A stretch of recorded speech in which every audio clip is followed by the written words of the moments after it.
बिहार विधानसभा चुनाव के पहले चरण की नामांकन प्रक्रिया आज से 18 जिलों की 121 सीटों पर शुरू हो गई है।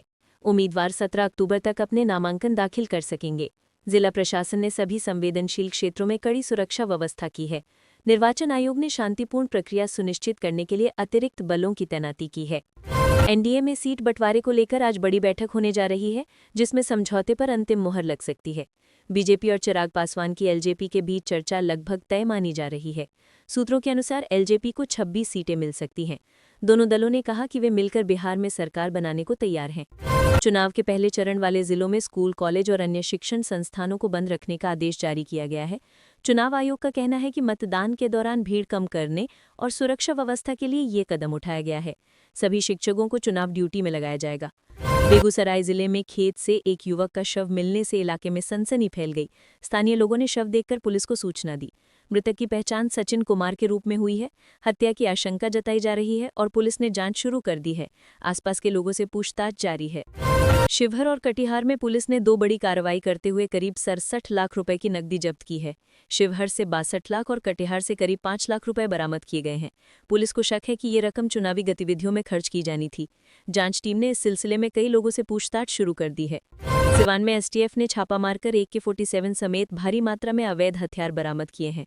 इस कार्यवाही में 3 लोगों को गिरफ्तार किया गया है। पुलिस का कहना है कि ये हथियार चुनाव के दौरान इस्तेमाल के लिए तैयार किए गए थे।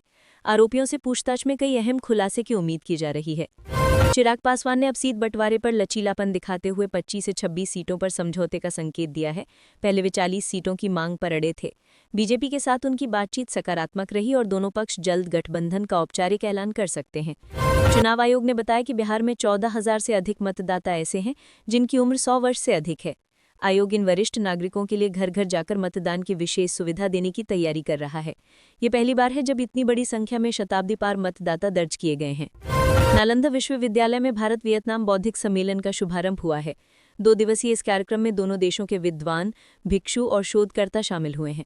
सम्मेलन में बौद्ध संस्कृति, शांति और शिक्षा पर विस्तृत चर्चा की जा रही है। ये आयोजन भारत वियतनाम संबंधों को और सुदृढ़ करेगा। कांग्रेस की चार्जशीट पर बीजेपी ने करारा पलटवार किया है। बीजेपी ने कांग्रेस को निष्क्रिय खिलाड़ी बताते हुए कहा कि यह पार्टी फिक्स मैच में भी हार जाती है। कांग्रेस ने इस पर पलटवार करते हुए कहा कि जनता असली रिपोर्ट कार्ड चुनाव में देगी। दोनों दलों के बीच जुबानी जंग तेज हो गई है। आईटी विभाग ने बिहार और यूपी में नकद संपत्ति सौदों की बड़ी जांच शुरू की है। कई रजिस्ट्री कार्यालयों में अनियमितताओं के सबूत मिले हैं। विभाग ने ऐसे अधिकारियों को चिन्हित किया है जिन्होंने जरूरी दस्तावेज साझा नहीं किए। आने वाले दिनों में कई बड़े नामों पर कार्रवाई हो सकती है। पटना में चुनावी सुरक्षा को लेकर आज डीजीपी की अध्यक्षता में हाई लेवल बैठक हुई है। सभी जिलों को निर्देश दिया गया है कि संवेदनशील क्षेत्रों में विशेष निगरानी रखी जाए। पुलिस बलों की तैनाती बढ़ाई जा रही है और फ्लैग मार्च भी शुरू हो चुका है। सुरक्षा एजेंसियों को सतर्क रहने को कहा गया है। भागलपुर में गंगा नदी का जलस्तर फिर से बढ़ने लगा है। तटवर्ती इलाकों में बाढ़ जैसी स्थिति बन रही है और प्रशासन ने लोगों को सतर्क रहने की अपील की है। राहत टीमों को तैयार रखा गया है। नदी किनारे के गांवों में निगरानी बढ़ाई जा रही है। दरभंगा जिले में सरकारी अस्पतालों की जांच में कई अनियमितताएं सामने आई हैं। कई जगह डॉक्टरों की अनुपस्थिति और दवाइयों की कमी पाई गई है। स्वास्थ्य विभाग ने सभी संबंधित अधिकारियों से जवाब तलब किया है। सरकार ने अस्पतालों में सेवा सुधार के निर्देश दिए हैं। सीतामढ़ी में बिजली बिलों में बढ़ोतरी को लेकर उपभोक्ताओं का आक्रोश बढ़ गया है। लोगों ने बिजली दफ्तर के बाहर प्रदर्शन किया और बिलों में संशोधन की मांग की। उपभोक्ताओं का कहना है कि बिना जानकारी के बिलों में मनमानी की जा रही है। बिजली विभाग ने जांच का आश्वासन दिया है। सहरसा में रेल ट्रैक पर बड़ा हादसा टल गया। समय रहते लोको पायलट ने ट्रेन रोक दी, जिससे बड़ा नुकसान टल गया। ट्रैक पर गड़बड़ी की सूचना पर रेलवे ने मरम्मत कार्य तेज कर दिया है। अधिकारी मौके पर जांच में जुटे हैं। गोपालगंज में शराब तस्करों पर पुलिस की बड़ी कार्रवाई जारी है। छापेमारी में 600 लीटर देसी शराब बरामद की गई है। पुलिस ने कई संदिग्धों को हिरासत में लिया है और फरार आरोपियों की तलाश की जा रही है। जिला प्रशासन ने सख्ती बढ़ा दी है।